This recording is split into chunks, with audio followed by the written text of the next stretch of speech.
Welcome to part number the last one.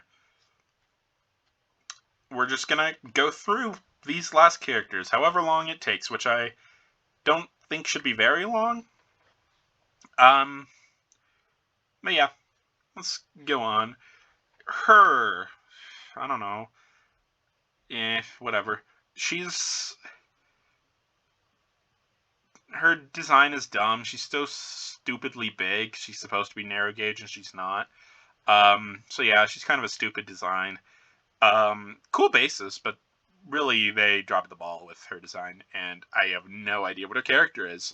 So yeah, Terence. He's probably the least interesting of kind of like the classic characters, but he's still perfectly fine in his own right. He's really enjoyable. I think I'll put him right around here because he is very neat, and I enjoy him plenty. And I don't have a ton to say about him other than that. I think I definitely prefer. I'm definitely not big on his CGI portrayal. I don't love his face, not even just for like the widow's peak being gone, but I don't know. I just don't think it looks good. And I don't really love how he was written either. So yeah, there's Terence. Classic Terence. I guess I have more to say on Terence than I thought. Um, I want to say Terence is maybe a little bit more boastful than we want to say, because like both of his big appearances in the Railway series, like his original one, and even more so his excuse me, boy, I'm losing my voice, but about over all this, these are a lot of characters. Um, but like he's boasting about stuff, like he's not being a big jerk like Gordon is, but he's just proud of what he's doing. I kind of get the vibe that like he's like adaptable. I can go anywhere, that kind of stuff. I kind of get the vibe that he's totally has the kind of attitude of like a redneck who's kind of like city folk just don't get it. And he's almost kind of a little bit condescending to like quote unquote city folk and like thinks the old farm ways are better. That's kind of the vibe I get from Terence. Not like arrogant, but just kind of like I don't know. He knows what he knows, and he thinks it's the right way to do stuff, and he's proud of what he can do, and yeah. Um, so yeah, but I think he's still pretty cool. Uh, Frankie, except not. You'll go there. These diesels. Where's the other one? We'll just do these diesels together. And just have these kind of be a coverall for all of these guys. So these are the two that talk, the Oli and the other one. I'm definitely going to put them in perfectly sufficient incidental chads because I think they were really funny.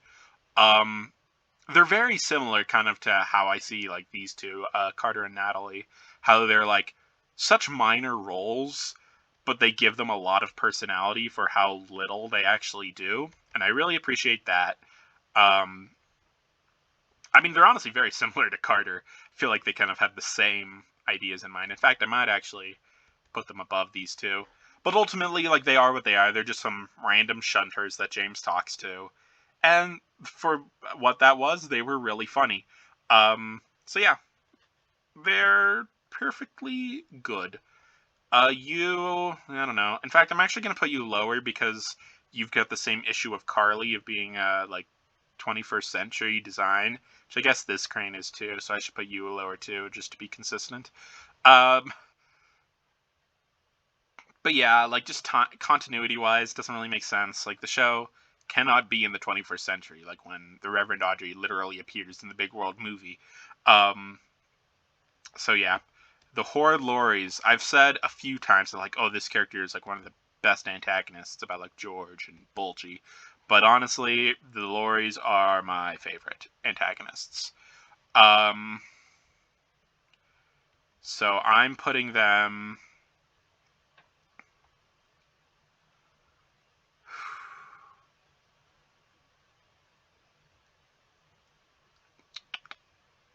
putting them right here.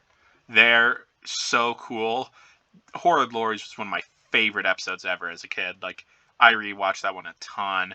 I wanted the wooden railway lorries so bad, but they're so expensive, so I never got them until I was like 15. Um,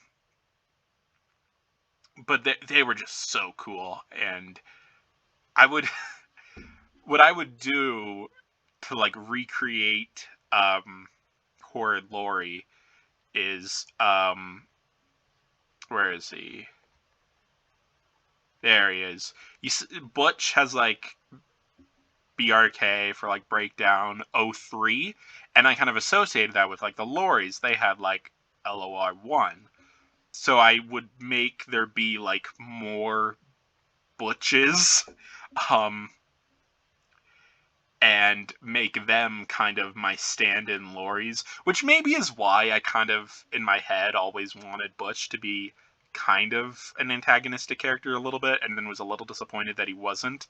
Um, but like either way, he's still just kind of boring. But the lorries are not boring, and I like them a lot. Theo, he's cool. I like him, I think, more than the other Journey Beyond Soda characters who I put in mixed feelings. Not as much as Beresford, though. So I think he's going to go in this Need Some Love. He's cute. I think his design is really fun. It is just kind of like a funky looking Fergus, but like his character is not Fergus. Stop saying he's like just a copy of Fergus. Design wise, he is kind of just Fergus with a cab and more gears, but like personality wise, he's like the polar opposite of Fergus. But I don't know. I think he's charming, but there wasn't a lot to him, and like that was fine, I guess. So I don't know. He would have been of all the like Journey Beyond Soda characters that we got to see again. I'd have way rather seen him again than freaking Merlin. Um, then again, I would have rather seen any of these guys other than Merlin, especially because I think Hurricane and Frankie really could have used a redemption. Not redemption as in like, oh, we're good guys now, but like, oh, our writing is fixed now. Um, so yeah. Let's go on. Oh boy. We're actually not going to go to Thomas yet. We'll save him. Maybe not for last, but like, I think I want to go for Thumper before Thomas. And he's going up here in the perfectly sufficient incidental chads, because, again, that's all he really was. That's all he needed to be. Sorry, needed to be. And yeah, it did its job. It unleashed a boulder everywhere. Um, it looks funky. And, yep, that's Thumper. So, yep. Tiger Moth, same kind of deal. This funky random plane. I'm just gonna put it right around here. It's just a plane. Timothy. I definitely have some mixed feelings on Timothy, but it's kind of the same as Steven, where it's not really his character that I have mixed feelings on. His character, I think, is very cool, and I like him a lot. So he's gonna go. I think he's gonna hop up here. In fact, we'll put him next to Marion. That works out. It's not Timothy's character I have a problem with, but I think he really does a disservice for Bill and Ben. And I said I wasn't going to get into CGI Bill and Ben, but I kind of have to a little bit. CGI Bill and Ben frustrate me. They are really just big bullies, and it's just kind of wrong. And I think having Timothy there, compared to like a character like Gordon, who's just this big proud jerk who they can kind of get a jolly out of bringing down a peg, that's fun. It's like they're just these pestering little bugs. With Timothy, he's just this little guy who feels so much more vulnerable. So when they pick on him, it's not fun. It feels mean-spirited, and I don't like that. So yeah, it kind of bothers me with Timothy a little bit in that regard, but he's still a very fun character on his own. He's very sweet and charming. Um, I almost want him to be like on the Farquhar Quarry with Mavis. I think that'd be a much better like placement for him. Or even, I've suggested this before, have him be at Brendam Docks, so he kind of still can have some dynamic with Bill and Ben, um, but also keep kind of the dynamic he has with Salty that we see a couple times. And more importantly, then we really don't need this loser at all. And Timothy can just replace Porter and be a better character. So, whichever way you want to go that, I still like Porter, but I think I still like Timothy, um, but I think he just needs a change of scenery. We'll go ahead and go to Toad. And Toad is really great. I almost don't want to put another character in this tier because that's like so perfectly like aligned. Maybe even for that reason I put Toad up here because I think I put him pretty high up in this tier anyways. Yeah, can I justify that? Yeah, I think I can. I think I like Toad more than all these characters. So yeah, I think I'll put Toad right here. Toad is great. I think he works so much better with Douglas than Oliver, and I've gone in length on like Twitter talking about why, so I won't go into it now. TLDR, for one thing, Oliver's a passenger engine, not a goods engine anyways, so it makes more sense. Douglas also has a history with brake fans, so it's an interesting dynamic waiting to happen. And like you can say like, oh, why would Toad go with some random stranger he'd never met instead of Oliver, who he also presumably is not as close as we think with. Like, maybe they were acquaintances, but I don't think they were like lifelong brothers in arms or something. Like, also Douglas just saved their life, so there's plenty of justification for it, and I think it just creates a much more interesting dynamic. And you can still have Toad interact with Oliver, like they're on the same branch line. Toad's gonna be like there. Like, look at Toad Stands By. That's the perfect example of how Toad can be with Douglas, but still kind of have the same sort of dynamic he has with Oliver early on. So, yeah, that's my short ramble on Toad. I'm also going to skip Toby because I want to talk about Toby, so I want to kind of get through everyone else. Trevor's honestly a character I never was all that interested in as a kid. He's fine. I don't have anything against Trevor. I love his dynamic with Edward. He's the perfect, like, what Birdie is to Thomas. Like, how Birdie is basically just Road Thomas. Trevor is, in a lot of ways, just kind of Road Edward. But I don't know. I just never really had much to say about Trevor. He's cool. I like him. I have nothing against him. Just, he never really stuck with me so much as a kid. So, I'll put him above Rajiv. But yeah, we'll just put him right around here. And the Troublesome Trucks. This is kind of a hard one to rank because, like, I don't know, there's so many trucks, and it's just like, I don't know, on one hand, like, the series can't exist without the trucks. Like, they're such a staple. But it's also, like, how do you rank them as characters? So, I'm not totally sure how to do that.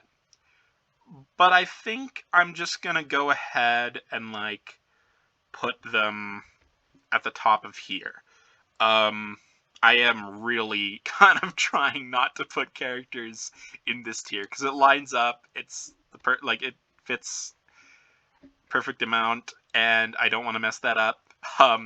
That's kind of a silly reason not to put the character there. But I don't know. It's just like it's hard to rank them as characters, but they're just such an important part of like the series that like they're really cool and really important. So yeah. Victor, actually, you know what? Why don't we go backwards from here? Because Yong Bao, this feels kind of a more interesting progression of characters to go backwards at this point. Yong Bao, I'm going to say is not bad, I guess, but I'm going to put him higher than all the other not bad, I guesses, at least the international ones, because Yong Bao is cool. He has a very nice design, and a very cool backstory. The issue is, like, they don't utilize that until his very last episode, and between The Great Race and Young Bao and the Tiger, he's just this generic, friendly tour guide character, and that's all he is. And that's kind of lame. But in his episode, in Young Bao and the Tiger, he's really compelling, and it makes me want to see more of him. Although I'm not sure why he's a big engine like him, like a station pilot. Like, they set him up as this underdog, like Thomas. But he's like a big engine. I think it would have worked more if he was like just a goods engine, and the other engines were like pulling passengers, and it was more like that instead of he was shunting. That's a little weird. But, oh well. It's still a cool story. And yeah. Winston. Winston is similar to Stafford. Like, I wish he got more love, not in the sense that I want his character to be better, because I already like him quite a bit, but I just think he should be more prominent than he is.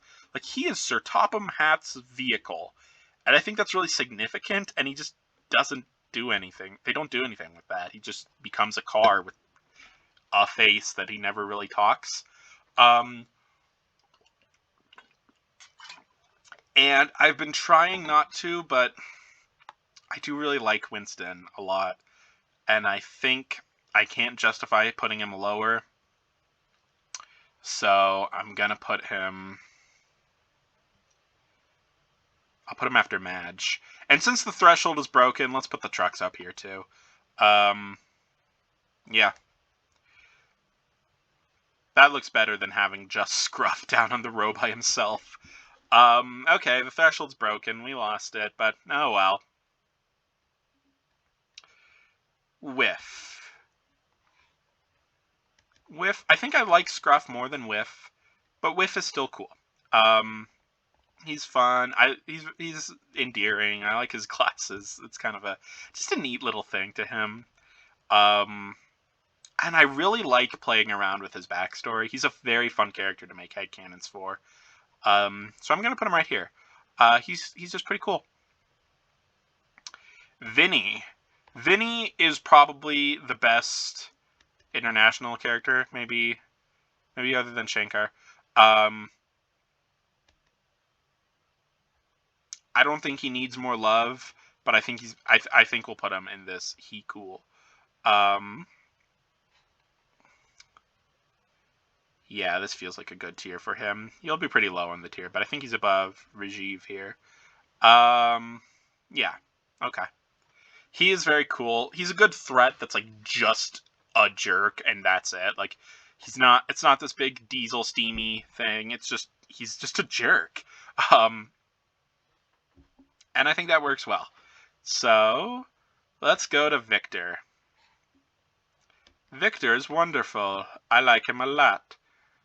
And again, we've broken this threshold, so he can go in this tier. Because I think that's where I would want to put him. Actually, you know what? I think I want to put him even higher. I think... yeah, you know what? I think I want to put him above Paxton. I think he's just such a cool character. I love his backstory. I love his design.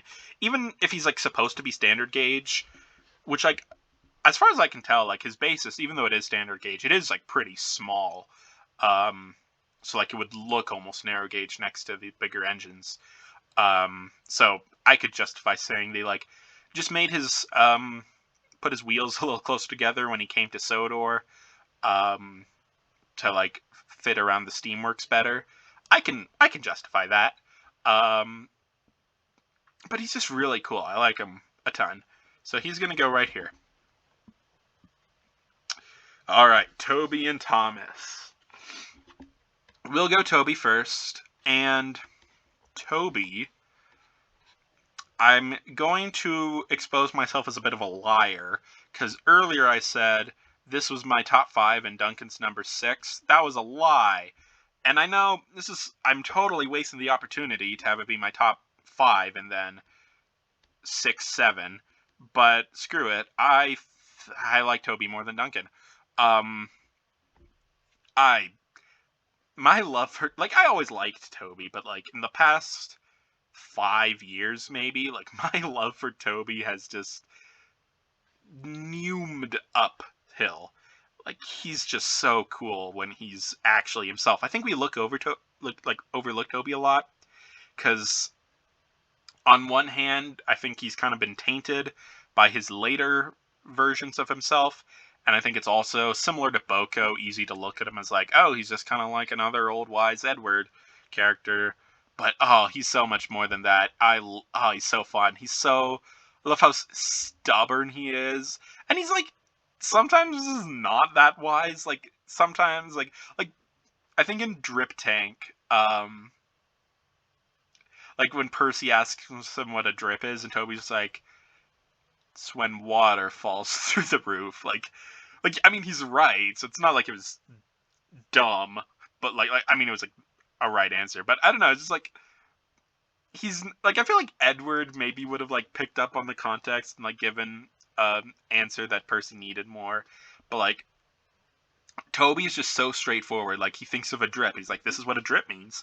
And I could totally see him being the boomer that's like Thomas explains what drip actually meant, and Toby's like, that's ridiculous. That's not what the word means. Like you can't change the meaning of a word, because he's kind of just a stubborn stick in the mud.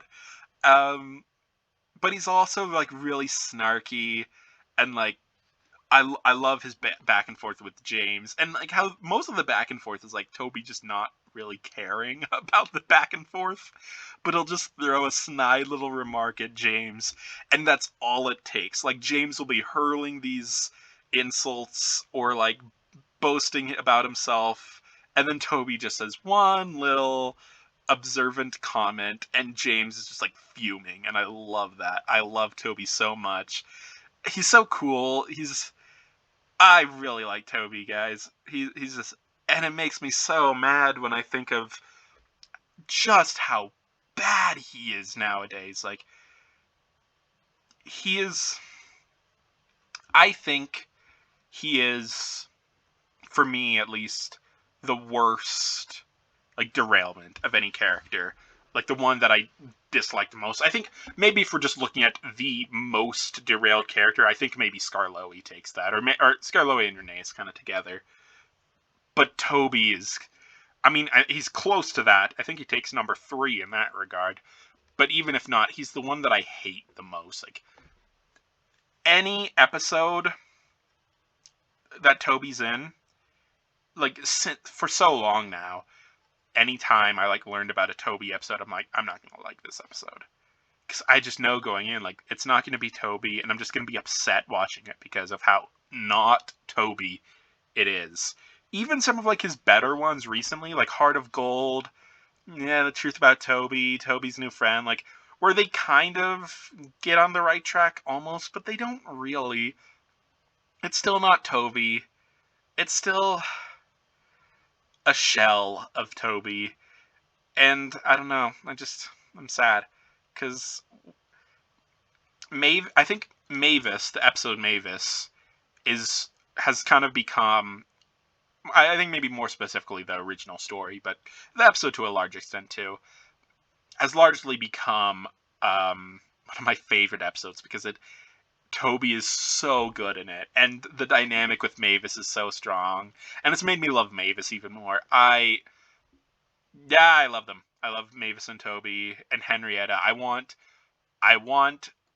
to see the world where CGI Henrietta interacts with Railway Series Toby and Mavis.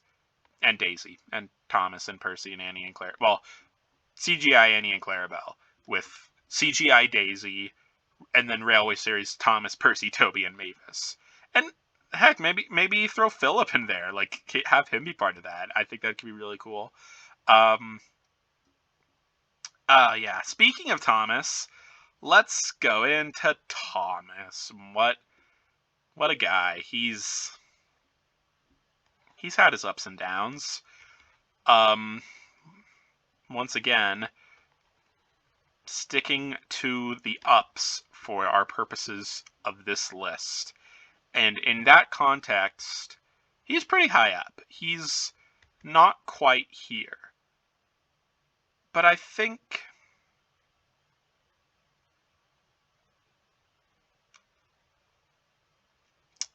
now this is the competition. Thomas and Ryan. This is really kind of, oh boy. I think Thomas overall is like kind of more fleshed out naturally, but I might have a little more personal affinity for Ryan. I think he's really sweet. Um, so I'm gonna put Thomas right here, and that's it. We'll go into Thomas though. I love Railway Series Thomas. He's got such a natural kind of like growth. I know we kind of joke about like that whole post about All Engines Go, the like Thomas was a recent graduate from the train academy. That's kind of a stupid way to word it.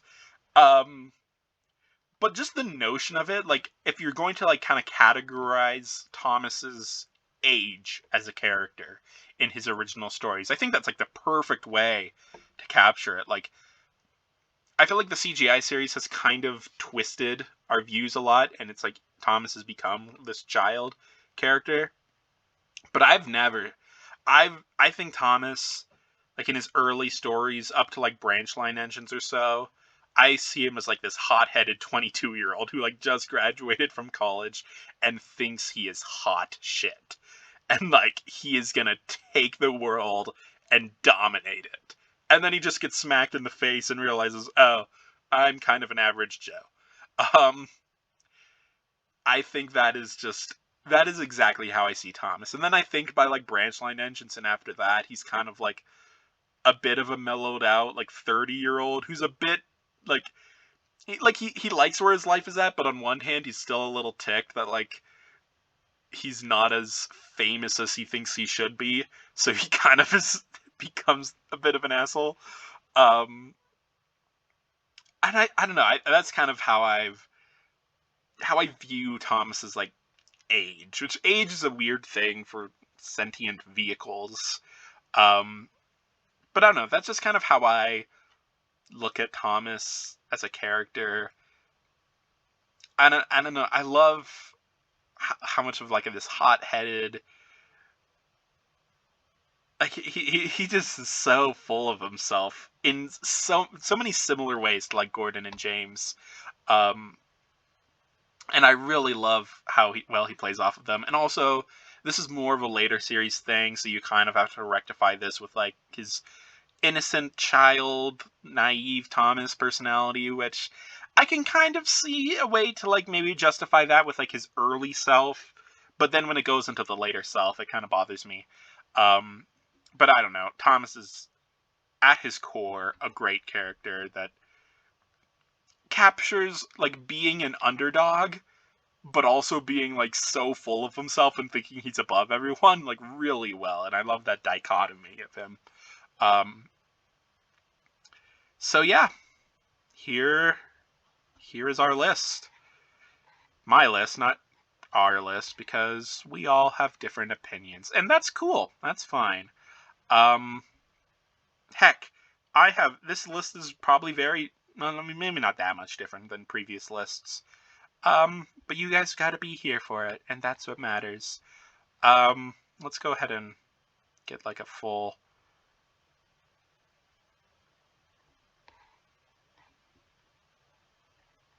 I guess that didn't really change anything. But yeah, here we go. Um, yeah, I don't know. Yeah, just here's the list. Here it is. Here's my thoughts. Um, what else do we got to say? You know, leave your thoughts in the comments. Share your opinions. Share where you disagree. Go for it. I don't care. I mean, I do care, but like not in the sense that I'm like I look forward to disagreeing with you. That's what I say, and respectfully, and in a um you know mature manner. Let's healthily argue about our opinions and why you think Cleo is actually a gift of God and Bill and Ben are of the devil. And then I will tell you all the ways you're wrong, and you can tell me all the ways I'm wrong. And we'll continue that conversation until we die. And it doesn't matter who's right, because these are just silly talking choo-choo trains. But there are talking choo-choo trains, and that makes them fun to talk about. So, this has been me. That's our show, everyone. Bye bye.